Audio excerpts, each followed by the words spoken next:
Hello, all, and welcome today to Pulse Check, Making Heart Health a Joyful Journey. I have a very joyful Dr. Emma Petshow with us today to share some amazing tips and tricks for longevity and heart health. Uh, Before we start, that you're in the right place. I am Dr. Joanne Yanez. I'm the Executive Director for AANMC. I am going to turn it over to Dr. Petshow, who is joining us from Oregon, as she is faculty at NUNM at the Oregon School. So welcome and thank you so very much for being here today. Of course, I'm glad to be here. Well, thank you all for joining me from all over. I appreciate you letting me know. Definitely put it in the chat where you're joining us from. But like was mentioned, I'm Dr. Emma Neiworth Petshow. I'm excited to be here today. I'm a licensed naturopathic physician. I practice in Oregon, and my journey in medicine started when I graduated from the National University of Natural Medicine in 2018. After that, I completed a 2-year CNME residency, teaching residency, which really solidified my passion for medical education and mentoring the next generation of healthcare providers. I also founded my clinical practice and health education company, Empower You Health and Wellness, where I get to combine my love for patient education with holistic approaches to health. And currently, where I am today, I teach as an assistant professor, and I am the Associate Dean of Biomedical Sciences at NUNM, where I get to teach and inspire students daily. Currently, it's really topical, our topic of heart health today, because I'm currently teaching my cardiopulmonary block class. And just yesterday, we were learning how to place EKG stickers and monitor and interpret EKGs, which is the electrical activity of a heart. So it's really topical that we're talking about heart health today, and it's Heart Health Month for February. So I'm excited to chat more about my favorite organ. Before all of my kind of time pursuing naturopathic medicine, I earned my Bachelor's of Science from Portland State University in General Science and Health Studies Health Sciences. But my love for health doesn't stop in the classroom or as a doctor. I am a high school track and field coach. I think I have some pictures later on where you'll see me in action. I am also an American College of Sports Medicine certified personal trainer. So it's all about keeping people moving and feeling their best. And on this slide, you're joined today via picture with my rescue pup, Ella Queen to be exact. She's my constant companion, and she's a big part of my life along with my husband, Tony. So I'm passionate about empowering others to take control of their health, and I'm excited to share a little bit of that passion with you today. So thank you for having me. Today, I don't have any conflicts to disclose, and it's important to note that this webinar is for educational purposes only. It's not intended to provide medical advice, and it's not eligible for continuing education at this time. It's just for fun. So what are we going to cover today on our journey to making heart health a joyful experience? We'll start by exploring why heart health is so important, not just for longevity, but for overall vitality and well-being. Next, we'll dive into naturopathic cardiovascular management, highlighting how a holistic approach can make a significant impact on patient outcomes. We'll then get into the essentials of heart health, the essential 8 we'll talk about, which focuses on foundational lifestyle changes that can both prevent and manage cardiovascular disease. We'll discuss heart-healthy nutrition because what you eat truly affects your heart. And then we'll look at exercise prescription, offering practical ways to get moving that fit into your life. Mindfulness plays a crucial role in heart health, so we'll talk about and actually practice some simple strategies to manage stress and improve heart resilience. And then I'll show you all of this in action. We'll talk about an integrative case, a patient case from my clinical practice to see how we can approach this in the real world. I'll end the presentation talking a little bit about why I went and pursued naturopathic medicine and how for me it's not just a profession, but really a passion point that drives me every day. And I'll wrap up with 3 things, a call to action, a few simple steps that you can take today to start improving your heart health. And then we'll have ample time for questions at the end. So feel free to jot things down as we go through that you'd like to ask along the way. And without further ado, let's get started. So we'll start with a pulse check. You can actually even take your pulse with me. If you have a hand present, you can wrap your fingers around your wrist. Right at the base of the heart, you can feel your pulse as we're going through some of these quick facts about heart health. So did you know that cardiovascular disease, the leading cause of death in the United States, claims a life every 33 seconds? That's nearly 700,000 deaths in 2022 alone, accounting for 1 in 5 deaths nationwide. The most common form, coronary heart disease, affects over 5% of US adults, and a major consequence of that is heart attacks. There's something surprising, though, about heart attacks. 1 in 5 are silent, meaning that damage occurs to the heart, but the patient never realizes that damage to the heart has happened. Beyond just the human toll of disease, heart disease also causes a massive financial burden, costing over $250 billion annually in medical care, medications, and lost productivity. So for perspective, because $250 billion is something that's out of my mind of context. So if you counted to $1,000 per day, it would take you 6,500 years to reach that number. That's a big number. But the most important part, and why I'm really here today, is that over 80% of heart disease is preventable, which means we have the power to change these statistics, starting with both awareness and action. So now that we've established how prevalent cardiovascular disease is, we'll talk about how naturopathic doctors like myself approach its management using our 6 guiding principles of naturopathic medicine. First, do no harm. This is a universal principle across all medical fields. Every decision that I make in my practice is using scientific evidence, balancing both risk and benefit for the patient, and ensuring patient-centered care. Our goal is to support health without inducing unnecessary harm. Second, we emphasize the healing power of nature. The body is incredible. I teach this in physiology. It has these incredible systems in place to regulate and to heal. And we support these using our knowledge of things like physiology, biochemistry, and pathology, intervening when necessary. A core tenet of naturopathic medicine is to identify and treat the cause. Instead of simply managing symptoms, we use the latest medical algorithms, clinical data from our patients, as well as patient history to understand and address the underlying disease processes at hand. Next, my favorite principle as a teacher myself is the physician as teacher, where I get to educate my patients about their long-term cardiovascular health and the cardiovascular system, how it functions, what happens when things go wrong, and what patients can do to support long-term heart health outcomes. We also ensure that any interventions that we prescribe or provide are based off of high-quality evidence, using things like meta-analyses and Cochrane reviews, as well as clinical guidelines, really pulling from the data that we have available. Beyond treating the disease, we focus on treating the whole person, which means just not just looking at the symptoms, but looking behind the symptoms, things like lifestyle factors, nutrition, social determinants of health, emotional well-being, following the therapeutic order to guide care holistically. And lastly, prevention is key. In cardiovascular medicine, we'll use things like the American Heart Association's Prevent Calculator to assess individual cardiovascular risk, creating proactive, personalized prevention strategies to improve long-term outcomes. So together, these 6 principles shape how I, as a naturopathic physician, approach cardiovascular disease, not just by treating it, but by preventing it and addressing the root cause.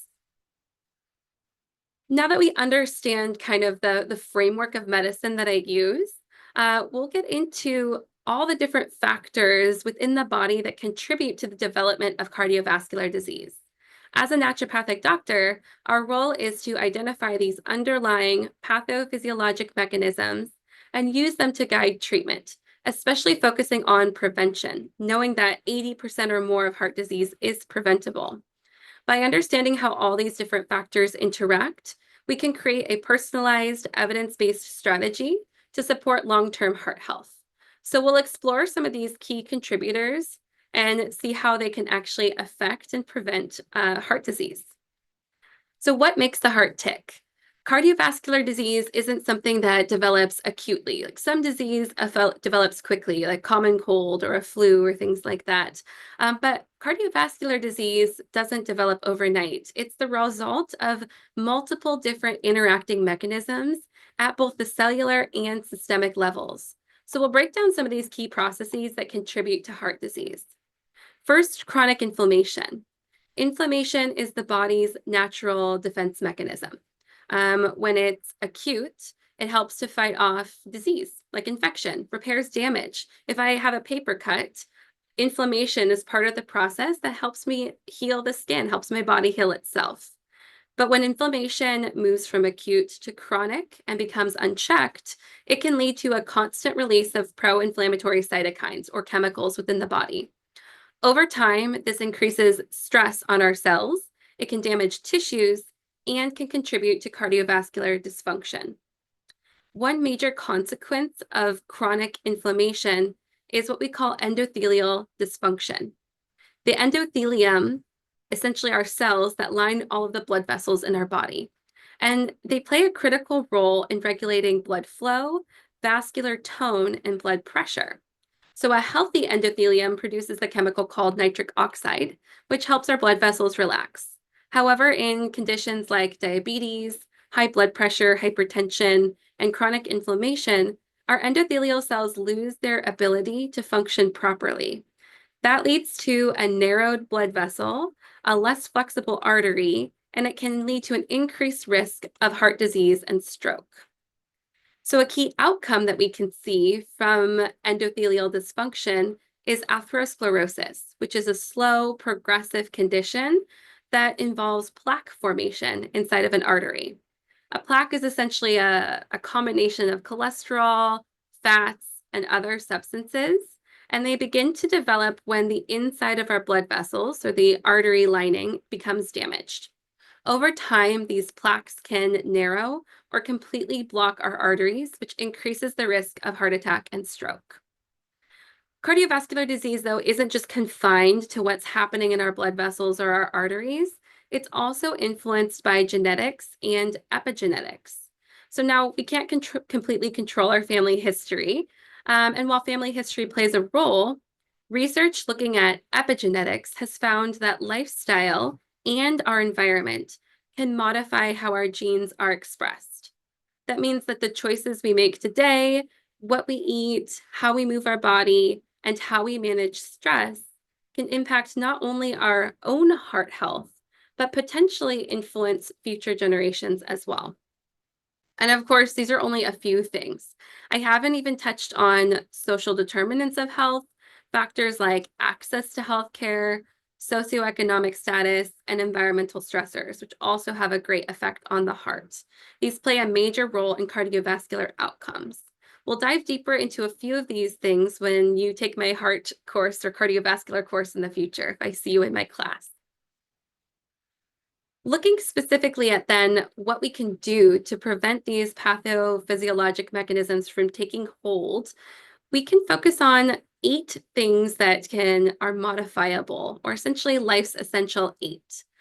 The American Heart Association coined this framework, Life's Essential 8, which really perfectly aligns with the naturopathic philosophy of optimizing health rather than just treating disease.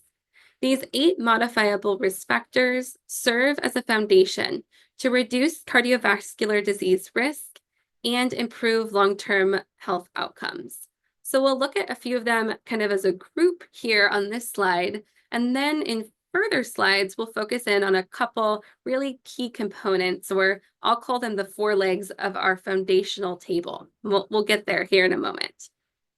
The first 3, essentially of life's essential 8, healthy diet, physical activity, and sleep, are foundational. Nutrition plays a direct role in inflammation, metabolism, and vascular health.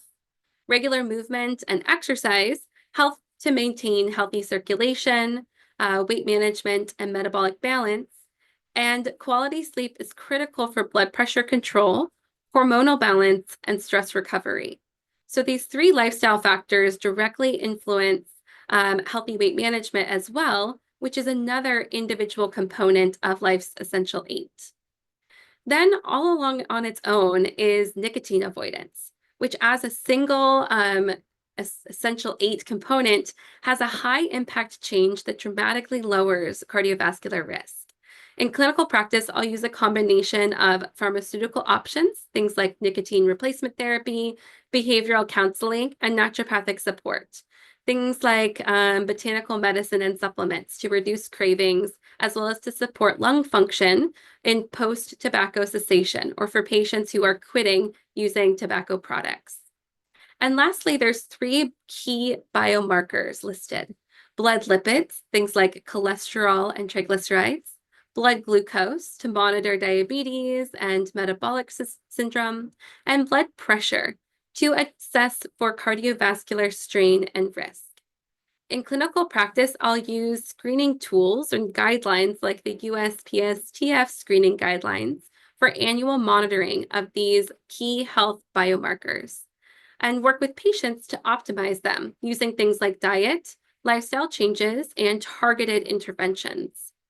Each of these 8 factors is both modifiable and measurable, which means that we can track improvements over time. And for someone who's kind of a data nerd, I really enjoy being able to gather data and see and track those health outcomes and health improvements with my patients. Using our tools within naturopathic medicine, we can help patients sustain real changes in their cardiovascular health. So next, now that we have kind of our overarching picture of these modifiable 8 components of our life, we'll walk through some applications of the foundations of health and apply them to a clinical case in my clinical practice. We'll go through essentially these 4 frameworks to address health and disease: dietary framework, exercise prescription, and sleep hygiene. And within sleep hygiene, we'll actually pull out stress reduction as well. So there'll be 4 things that we'll cover. The key pillars that I emphasize in practice are, with diet, a Mediterranean dietary framework or a DASH dietary framework, because these are both nutrient-dense, anti-inflammatory approaches to heart-healthy nutrition. For exercise prescription, as a personal trainer myself, I will often prescribe individualized movement strategies that support cardiovascular function, metabolism, and longevity. And then lastly, sleep hygiene is fundamental to heart health and overall health and disease, specifically for blood pressure regulation, metabolic health, and overall cardiovascular resilience. Each of these modalities, or each of these 4 legs of our table, diet, exercise, stress reduction, and sleep, are grounded in research and clinical application, and they work together to prevent disease, support recovery, and optimize long-term heart health. So let's dive into each of these together. When it comes to heart health, what we eat matters. The Mediterranean dietary framework is one of the most researched dietary patterns, consistently shown to reduce risk of heart disease, stroke, and metabolic disorders. So why is this way of eating so powerful? On the screen, you can see I have kind of a picture of some foods that are included in a Mediterranean dietary framework. So overall, these foods are packed with anti-inflammatory actions.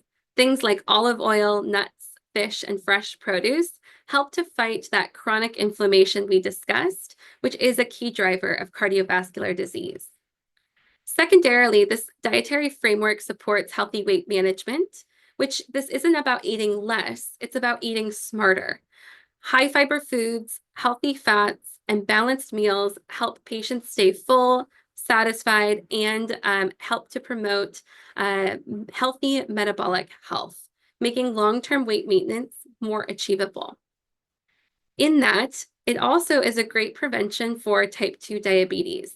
By enhancing things like insulin sensitivity and promoting stable blood sugar levels, we see fewer blood sugar spikes and crashes, which reduces the risk of metabolic syndrome, which is a major contributor to heart disease.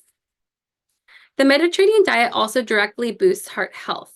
A major meta-analysis found that this diet specifically significantly lowered the risk of heart disease, stroke, and overall cardiovascular mortality, with an emphasis on healthy fats like omega-3 fatty acids, lean proteins, and plant-based nutrients.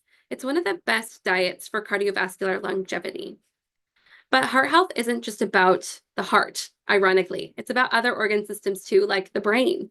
This way of eating has been linked to improved memory, cognitive function, and a lower risk of neurodegenerative diseases like Alzheimer's disease. Finally, it's even been shown to reduce cancer risk. The Mediterranean diet's high intake of antioxidants and anti-inflammatory compounds helps to protect our cells from damages from oxidative compounds, essentially reducing the risk of several types of cancer. So the bottom line, this is not a diet, it's a sustainable whole foods approach to health. And when we talk about preventing cardiovascular disease, the Mediterranean diet is a powerful tool we can recommend to patients for long-term evidence-based health benefits.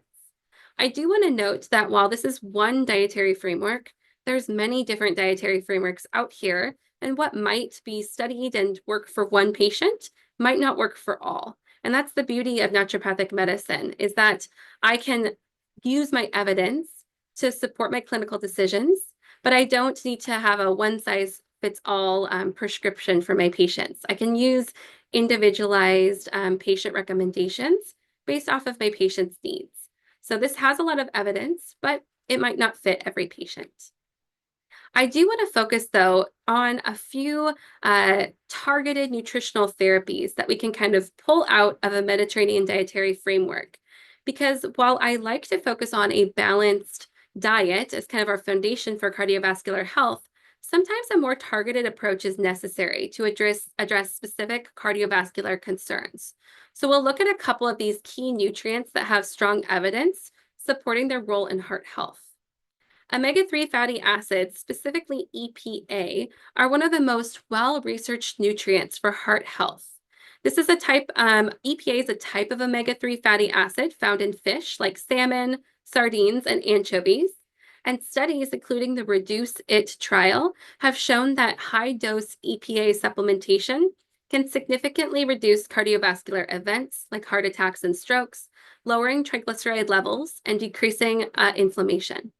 For patients who have risk of heart disease, EPA supplementation could be an effective tool alongside other dietary sources like fatty fish. Personally, I love me some salmon, but sardines and anchovies are tough for me. It's a tough sell. So if I was thinking about myself and cardiovascular prevention, I might look into an EPA supplement if it was appropriate for me, because I'm probably not going to eat a can of sardines anytime soon. Some of my patients can, though, and that's awesome. Probably not for me. Too stinky. Anyways, dietary fiber is another key factor. It plays a crucial role in cholesterol management, blood sugar control, and overall cardiovascular health.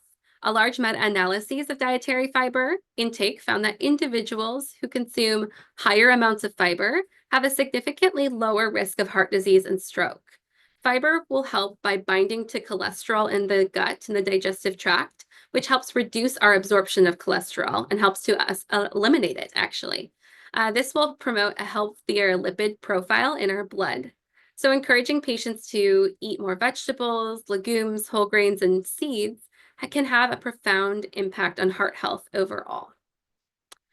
We often hear about reducing sodium in regards to heart healthy nutrition, and specifically for blood pressure control, but potassium is just as important. A meta-analysis of randomized controlled trials has shown that adequate potassium intake helps to regulate blood pressure by relaxing blood vessels and counteracting the effects of sodium. However, potassium needs to be maintained in a really kind of small window, a Goldilocks window, not too little or not too much.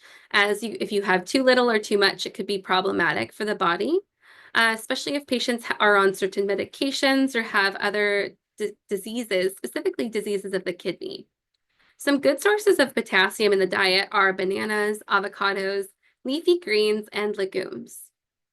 The last one on this slide, which there's so many more I could pull from, but I only am going to keep you today for under an hour. Maybe when you take my class, you can talk about more, is CoQ10 or coenzyme Q10. This is a critical antioxidant. It's involved in the body in energy production within our heart muscle and within our cells. And research published in the American Family Physician suggests that CoQ10 supplementation may improve symptoms and quality of life in patients that have heart failure. And since statin medications, which are commonly prescribed for high cholesterol, can deplete a CoQ10 level, supplementation may be particularly beneficial for patients who are on long-term statin pharmaceutical therapy. So overall, again, these are just a few examples, a small window of targeted nutritional interventions that can optimize cardiovascular health. Whether we use omega-3 fatty acids for inflammation, fiber for cholesterol reduction, potassium for blood pressure control, or CoQ10 for heart energy production, these nutrients can provide a clinically meaningful benefit. So as naturopathic doctors, we balance personalized nutrition plans and we also focus on individualized risk factors and lab values to select either a dietary framework or targeted heart nutrition. Moving into our next leg of our 4 legs of our foundational table is thinking about exercise or movement. Exercise we often think of as a long-term investment in health, but what's remarkable about exercise is that many of its benefits start immediately after just one session of moderate to vigorous physical activity. So let's look first at blood pressure. A single bout of exercise has been shown to lower blood pressure almost immediately, which is a phenomenon that we call post-exercise hypotension. This effect can last for hours and is particularly important for those at risk of high blood pressure and cardiovascular disease. We next will see a reduction in cardiovascular morbidity and mortality, both primary and secondary prevention. And this is for patients who already have a cardiovascular condition. Regular movement helps to lower cholesterol, improve circulation, and reduce the risk of heart attacks and strokes. It also improves insulin sensitivity, meaning that it helps our body use glucose more efficiently, which reduces our risk for type 2 diabetes, and also can prevent disease progression in those who already have type 2 diabetes. Patients who exercise regularly will have better blood sugar control and increased energy levels, even right after one individual exercise session. And one of the most underrated benefits of movement is its effect on sleep. A single session of exercise can help people fall asleep faster, wake less throughout the night, and increase time spent in deep sleep, which leads to better daytime energy and cognitive function. Speaking of cognition, exercise is a powerful tool for brain health as it can enhance memory, focus, and mental clarity on the very same day it's performed, a fact that my students often try to remember right before they take my quiz. Over time, it can also reduce the risk for neurodegenerative diseases like Alzheimer's. It also can help play a role with mental health, reducing anxiety, and it's one of the most effective non-pharmacologic interventions for anxiety. Now, while all these benefits from exercise happen after one single session, their effects do compound over time, meaning that the more regularly you move, the greater and more sustained the benefits become. That's why movement is truly considered medicine. It's not just a preventative tool, but it's an active therapy for cardiovascular health, mental well-being, and overall quality of life. So we'll look now at how we could prescribe exercise for cardiovascular health. For healthy adults, I kind of have 2 groupings here. But for healthy adults under the age of 65, our guidelines recommend 150 to 300 minutes per week of moderate intensity aerobic activity, or 75 to 150 minutes per week of vigorous intensity aerobic activity, or some combination of the both. Now, how do we grade moderate intensity? The easiest way I've found is through speaking. So moderate intensity physical activity is where you can speak in full sentences, but you are unable to belt out your favorite song. You're unable to sing. Versus vigorous intensity exercise, you can speak in only 2 to 3 word sentences. You're not able to carry on a full conversation. In addition to aerobic activity that's working out the heart, we also recommend muscle strengthening activities, focusing on our large muscle groups first, and those should be done at least 2 days per week. I'll often, in my clinical practice, prescribe a specific workout prescription for patients, including teach patients how to lift weights if they've never lifted weights before or done any strength training activities before. Patients who don't fall in the less than 65 years old category, so other adults over the age of 65 or adults between the 50 to 60 years old range with chronic illness, will follow the same aerobic and strength guidelines, but will also add in balance training to reduce fall risk and as well as to improve mobility. And if the patient's unable to meet the 150-minute per week goal, the goal is just to move as much as possible, as much as their condition or lifestyle allows. Replacing sitting with light activity, any movement is better than none. And so the key takeaway here is the more movement, the better. Even small increases in activity can significantly improve cardiovascular health and longevity. So as practitioners, it's really important to individualize exercise prescriptions based off of patients' current health mobility and goals. One thing I teach in my cardiovascular course is how to specifically assess a patient for their ability to add movement to their daily routine, and how can we best prescribe that movement in a safe way that's also enjoyable and sustainable, because it's hard sometimes to make these behavior changes. Now that we've discussed the two legs of our table, we'll move into talking about sleep and mindfulness. And sleep is featuring my dog, my rescue pup Ella there, in her favorite spot, my bed. But for years, we've looked at cardiovascular health, and it's been defined by 7 key metrics, things that we've looked at already: blood pressure, cholesterol, physical movement. But new research has revealed an additional key missing piece, which is sleep. Sleep is not just rest, it's a biological requirement for life, affecting all systems in our body. And poor sleep is now recognized as a major risk factor for all-cause mortality as well as coronary heart disease. When we think about sleep and heart health, it's not just about the duration you're sleeping, the total time sleeping. It's also about timing, regularity, efficiency, and satisfaction from sleep. Because both too little sleep and too much sleep have been associated with an increased risk in heart disease. So recent trends show that the declining sleep in our overall population may partially explain the rising rates of cardiometabolic disease, things like high blood pressure and diabetes.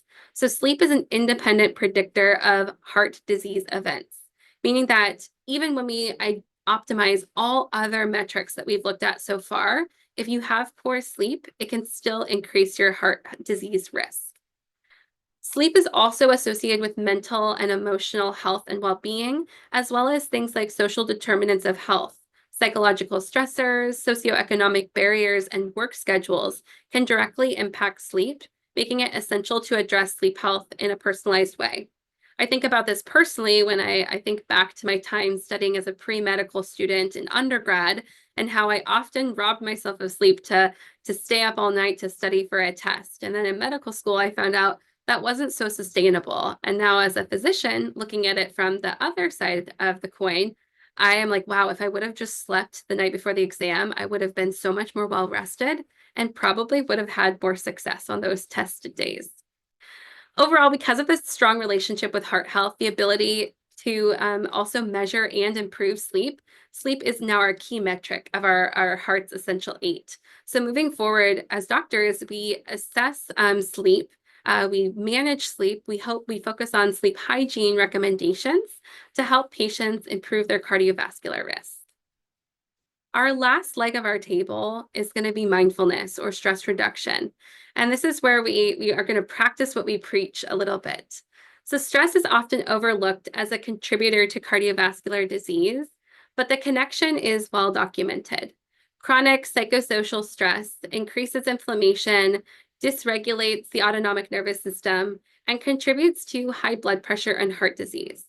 Fortunately, there's lots of stress management techniques and lots that have been studied. Things like meditation, breathing exercises, they've been looked at. There's a study, actually, the meta-analyses that looked at 23 randomized controlled trials focusing on a variety of mindfulness-based interventions. And they found that overall, when introduced to cardiac rehabilitation, it improved recovery and long-term outcomes for patients with coronary heart disease. So one simple tool I like to introduce in my clinical practice is called box breathing or 4-square breathing. We're going to practice this together on this webinar today. Box breathing is used by medical professionals, athletes, even the military, to promote relaxation and improve focus. It helps us to regulate the nervous system, lowers heart rate, and even reduces stress hormones. So here's how it works. We will inhale deeply for 4 counts through our nose. Then we'll hold our breath for 4 counts. Then we'll exhale slowly through our mouth for 4 counts. And then we'll hold again for 4 counts. We'll try it together one time to see how 16 seconds can really make a difference. So we're ready? Here we go. So breathe in. Hold. Breathe out. And hold.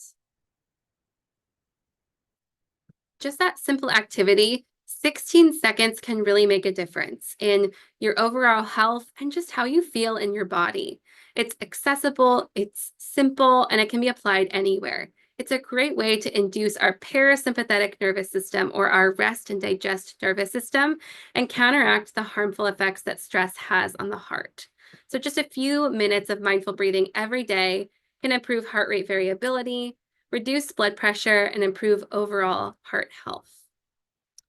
So now that we've explored the foundational principles in naturopathic medicine, we've applied them to heart health, we've learned kind of the risk factors for heart disease, things that we can do to improve them, and focused in on our 4 legs of our foundational medicine table, we'll apply them to a real-world application, a patient case from my clinical practice that, of course, I've de-identified for purposes here, and hence our name, Flora Tension.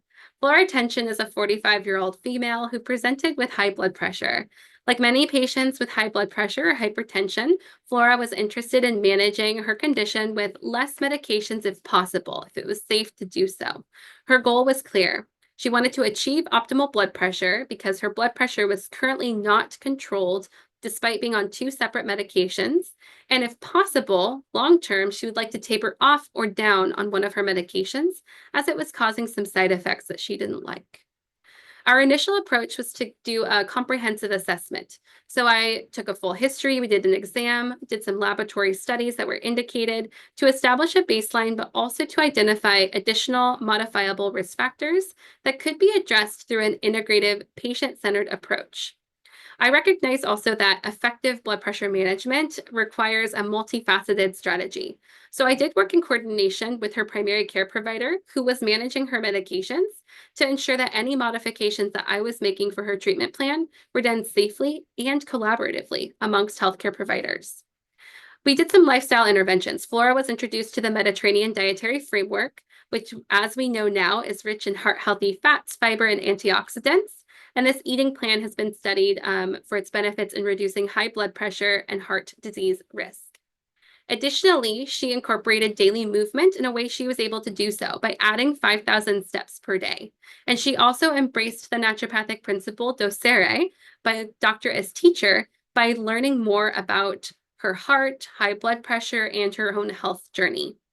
And lastly, we applied some targeted supplementation and medication management. Given that her goal was to optimize blood pressure control, we introduced an herb seen on this slide called crataegus or hawthorn, and we use this in an herbal supplement. And there's evidence to support that it has a role to improve blood pressure as well as overall cardiovascular function. This was used in combination with her current medications that she was on to stabilize blood pressure before making any changes to her prescription because she currently wasn't managed. Her blood pressure wasn't controlled. So what were some outcomes from this 3 kind of pronged approach? In 4 weeks, Flora's blood pressure was within the normal range using both crataegus, the supplement, and her medications, the starting dose. At 3 months, we did repeat lab work, and her blood work showed improvements in cholesterol and cardiovascular markers. Her ASCVD risk score, which is the risk of having a heart attack or stroke in the next 10 years, reduced from 7.8% to 4.6%. In 6 months, with ongoing improvements, her primary care physician and I collaborated to reduce one of her antihypertensive medications to half the dose, which the patient was really happy with that result. At 9 months, patient's blood pressure was still stable, so we were able to taper off of her supplement at this time while maintaining well-controlled blood pressure. And at 1 year, she expressed interest in further optimizing her long-term heart health through additional lifestyle modifications. So some key takeaways for this case is that it illustrates how an integrative approach by combining nutrition, movement, supplements, and coordinated care can lead to successful, sustainable cardiovascular health outcomes. By emphasizing a gradual lifestyle adjustment, not an abrupt change, we were able to get to the patient's goals safely with measured improvements in heart risk. It also highlights the importance of collaborative care amongst healthcare providers, integrative care, and also underscores the power of patient education, empowerment, and long-term commitment. The case was over 5 years ago that I worked with this patient, and she still continued to work on her health journey, further being able to taper down on medication safely in conjunction with me and her primary care provider, and continued her long-term lifestyle changes. And her blood pressure has maintained adequate management. So this is a great example of docere, doctor as teacher, preventare, prevention is key, and first do no harm by balancing treatment approaches and working integratively. So obviously now, as you've kind of heard me talk about heart health and naturopathic medicine, it should be obvious why I love this type of medicine. As a naturopathic doctor, I really thoroughly enjoy getting to witness firsthand my transformation in patients' health, getting to see them transform and see them reclaim their vitality and well-being. I also get to nerd out on science daily, diving into the complexities of the human body, biochemistry, and physiology, which keeps me curious and always learning. I also love teaching and educating, empowering my patients to understand their bodies and take ownership of their health as one of the most powerful tools that I can offer. I get to be a medical detective. I say put on my detective cap, researching and putting together the puzzle of patient symptoms and solving the case or cracking the code. I also get to practice what I preach as a naturopathic doctor. I get to live the principles that I share with my patients, from nutrition to lifestyle choices, which keeps me grounded. And I can use the naturopathic modalities that I love: nutrition, food, herbs, exercise, and more. Essentially balancing the healing power of nature and integrating the best of modern science. Most of all, I just truly love how integrative naturopathic medicine is, getting to collaborate with other healthcare providers. I have a cardiologist that I collaborate with in my class and my clinical practice. And it's really, you get to see whole person healthcare. This is why I'm passionate about naturopathic medicine, if it isn't obvious already, because it's truly about healing, educating, and empowering and transforming patient lives. So here's what we can do today. My call to action for you before I open it up to questions. I want to leave you with 3 simple things that you can do to start to support your heart health and people's heart health around you. So first, talk to someone you know about life's essential 8. These are the 8 key lifestyle and health factors that have a major impact on cardiovascular health. We talked about them ad nauseum today, about anything from nutrition to maintaining blood pressure to sleep. Start this conversation with a friend, a family, or a coworker, because awareness is the first step to change, and you might inspire someone to take action in their own life. Second, this is minimal, but it's important. Eat at least 1 fruit or vegetable daily. It's a small, meaningful step towards improving your nutrition and supporting heart health. This could be adding berries to breakfast, snacking on carrot sticks, or including a leafy green salad. It really is truly about small choices that make large impacts over time. And lastly, increase your movement. I know we're not the best example of this right now, sitting together for 40 minutes on a webinar, but stand more, sit less. It doesn't have to be complicated. You could stand while taking phone calls, walk around during breaks or while studying, or even do some light stretching.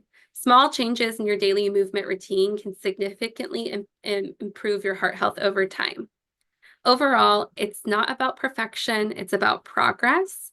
By taking small little steps today, you're investing in a healthier tomorrow. Thank you so much for your time, and here's to better heart health for everyone. And now I'll open it up to questions.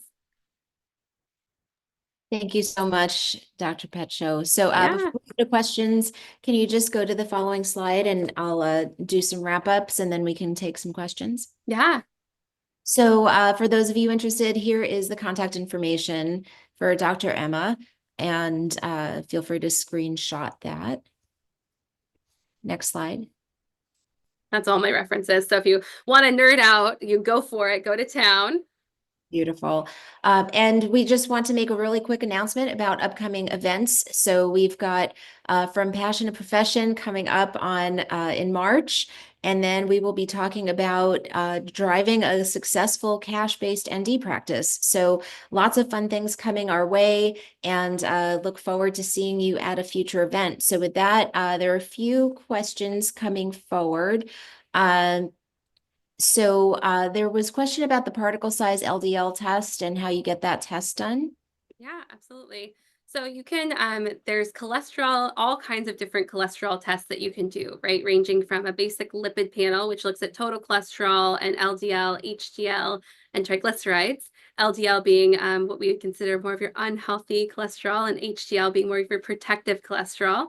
And from there, you can actually get more specific tests looking at fractionated portions or small particle sizes of your LDL, which can give you a better picture of your lipid panel or your lipid profile, and that can help further risk stratify. You can get these by talking with your normal primary care doctor, your naturopathic doctor, and you can order these tests through actually any normal lab. But you would want to make sure that you have obviously a visit with your doc first to talk about heart health and disease.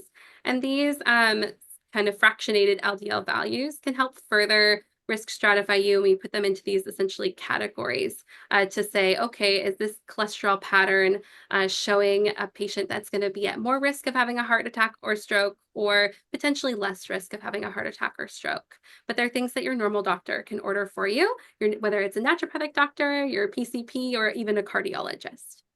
Thank you. Yeah. So can you talk a little bit about strength training? I know that there are various different takes on when exercise is best, and and eating before, eating after, and so on. Would you mind sharing a little bit about, especially as it relates to heart health, what the data, in your opinion, is showing? Yeah, absolutely. So, I mean, strength training is vital for a healthy body. We know that the more muscle mass we have in our body as a whole, the more water we'll have, we'll have increased metabolism, our heart will work better. It also reduces fall risk. So there's so many benefits. It increases circulation. So strength training is really super important, almost as important as aerobic activity when it comes to nutrition and fueling your body surrounding lifting weights or strength training. The main thing is we want to make sure we're adequately fueling our body. That means some type of carbohydrate and some type of protein and healthy fat. So really a balanced snack or meal. And it can be within a few hours of exercise. Oftentimes right before exercise is the best time to eat like a big hearty meal, but a smaller snack that has some protein, carbohydrates like glucose, as well as a little bit of healthy fat can really help fuel a workout and improve actually your muscle gains, so to speak. There is a misnomer though of how much you have to eat prior to an exercise routine or strength routine to really get adequate muscle gains. The amount of protein that you consume or carbohydrates that you consume right before exercise will depend on your ultimate goal. If you're trying to bulk and gain muscle mass, you're going to want to have more protein and a little bit more sugar and glucose to get you through that workout. Make sure that you're not breaking down your muscles when you're exercising. If you're going for just overall muscle tone and decreased fall risk, there doesn't have to be a lot of specifics. You can really just make sure, as long as you're adequately fueling your body, you're going to get those benefits of improving muscle tone throughout. Another thing to consider is like morning workouts versus night workouts versus during the middle of the day workouts. And ultimately, it's whenever you can. Whenever you're able to actually get that strength training in is the best for your body. Some people are going to be their most awake and active in the morning, and a morning workout is going to be best for them. Some people, nighttime activity is going to be the best, and some people, it's in the middle of the day. For me, I'm a middle of the day exerciser. Too early in the morning, don't talk to me yet. Too late in the evening, I'm already in bed. But right in the middle of the day, that's when I'm at my peak, where I have my most energy. And so for me, that's when I focus on my exercise and when I work out. So it's really tailored to individual patients. I would also say, in regards to like full training or physical activity, there is always the conversation of warm up, stretch, don't stretch, all of those pieces for injury prevention. I recommend before any aerobic or strength training workout that you do at least 5 to 10 minutes of a warm up. That could be walking or active stretching exercises, things like leg swings, um, moving stretches, toe walks, heel walks, things that get your heart rate moving slightly or increase slightly, get your body moving, but that aren't static stretching. We want to make sure the muscles are warm, but we don't want to stretch them past their point of being too elongated prior to essentially putting in a big load, like lifting weights or running. After a workout, after your strength training exercises or your aerobic activity, that's when it can be a great time to do a cool down, 5 to 10 minutes of walking, jogging, active stretching. And then if you want to work on flexibility, that would be your best time to work on muscle elongation or stretching or flexibility. After you've completed that workout for the day, it'll decrease injuries and it'll actually prevent them from coming on. Kind of went into a tangent, but I get excited about working out. Good. I know we're coming just about at time here, kind of on this thread of exercise. Can you speak to hydration? Oh my gosh, yes, absolutely. Adequate hydration is key. There's no one size fit all value or ounce value for water. I wish there was. It would make my job easier if I could just say everyone drink this amount of water per day. But every time you're exercising, you are losing water in sweat. So it's important that you're maintaining hydration throughout your workouts. So for every half an hour to hour of exercise, you need to be drinking about 8 to 12 ounces of water, especially if you're doing that moderate to intensity or moderate to vigorous physical activity where you're truly sweating. So this could look like, if you typically drink 40 ounces of water per day, this is about 40 ounces of water per day. And then you add in exercise to your routine, you're going to want to add in an additional 1 to 2 cups or about half of this Stanley to make sure you're maintaining adequate hydration. And so it really will look different for every person, but if you're adding exercise to your routine, make sure you're adding hydration. The other piece that people often ask is what about electrolyte formulations, not just water, but things like your multi-electrolyte drinks, your sport drinks, so to speak. Sport drinks conventionally have a lot of sugar in them, which can provide energy, which is awesome. We need energy to move our bodies, but the balance typically isn't so great. So I often recommend if you're a sports drink grabber, dump out half of it and fill up that bottle with some water. That will dilute the sugar and you'll still get the good electrolytes. You also can get electrolyte tablets that you can add to your water. This is really ideally for people who are doing physical activity where they are really sweating, they are vigorously moving, and maybe they already know they have some issues with potassium or sodium or magnesium balance in the body. Those might be the people that electrolyte solution would be a good direction to potentially take. Thank you so much. Yeah. Lastly, I know you talked about teaching EKGs in class, but is that something that you use in your practice as well? Yeah, I have used EKGs in my clinical practice. So we teach how to perform an EKG on a patient and then also how to interpret an EKG in our office. And so it's something that I've done in clinical practice with my patients if they're coming in for heart symptoms specifically. I also often have gotten referred patients to have an EKG done in my clinical practice. Then I write a report up and send it back to that referring provider. And I work in conjunction, like I said, with cardiologists so that depending on the outcome of the EKG, I can help manage the patient for what I can do as a primary care provider in the state of Oregon. And then I can also work with a cardiologist who can help manage the patient for things that maybe are either outside of my scope or I just want another member on my patient's care team. Yeah. Well, thank you so very much. With that, I think we're going to conclude today's webinar. Dr. Emma, thank you so much. I know that you've got a full teaching schedule today, and I really appreciate you taking the time to be with us and share some of this wisdom. And so for all of you who have come, thank you for coming and hope to see you at a future event. Take care. Be well. Thank you all. Feel free to reach out. I'd love to hear from all of you. Thanks.